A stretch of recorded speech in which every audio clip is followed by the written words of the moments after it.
This is Sylvain, our farrier, and he's about to put shoes on Man What a Man, who's come back into training after 2.5 months off. Allez, vas-y, je vous laisse bosser.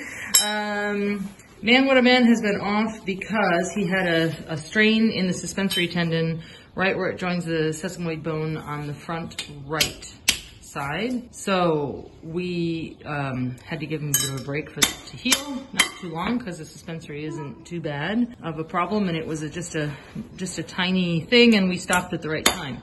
So we took the opportunity to also geld him. So Man What a Man is now Man What a Gelding. And now he's just come back into training yesterday, and he's getting his shoes on because he had his feet bare when he was in the field. He's been off since mid-November. And we are going to be shoeing him with a special shoe in the front to support that suspensory ligament. And that shoe is an aluminum plate that looks like this.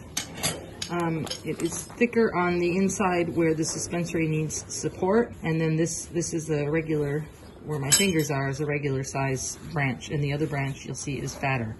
And as Sylvain was just saying, 20 years ago, this kind of shoe didn't even exist. You'd have to make it yourself. Now the companies are selling these ready to go, and this is what our standard racing plate looks like. There's no toe grab. There is a slight reinforcement at the toe because that's where it wears, but and this is what it's going to have on his front feet, and he's being very good about it, as they all are usually, except for faster. And then on the back we're just going to put on just an iron shoe for the moment, because he's not going to be racing for a good month at least, and so we use just a straight iron plate behind. Now, we use cold shoeing with thoroughbreds. We don't.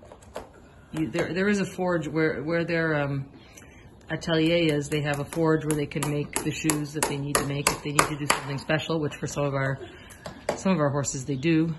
But when we actually shoe them, it's just cold shoeing with the anvil, and he can pound that into the shape that he needs. Start with a size that's correct, and then make adjustments to it.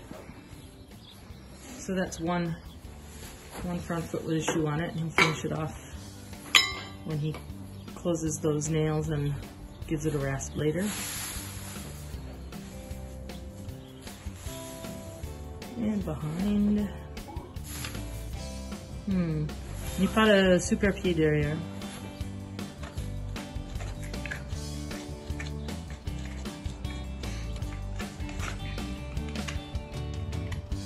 Usually the farrier can just do this on his own. He doesn't need anybody to hold the horse. The horse is usually okay with it. If we have a case where the horse needs to move, or isn't behaving, then we don't need two people. We have one that always has to have somebody at her head. She's not particularly nice to the farrier, but most of our horses are like this guy is.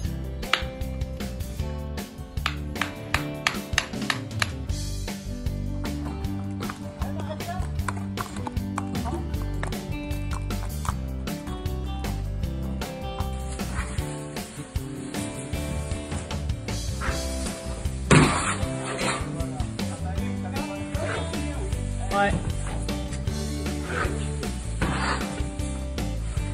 Oh là! Oh, regarde, il a mis la moitié de son box dehors. And he has just come in with the finished product. That's what the shoe looks like when it's on the foot. And he trots just fine with those. So, well done, farrier. And boy, did he have a good roll when he came in. Thanks for watching. Don't forget to subscribe. Ring the bell, leave a comment. We'll see you next time. Thanks for riding along.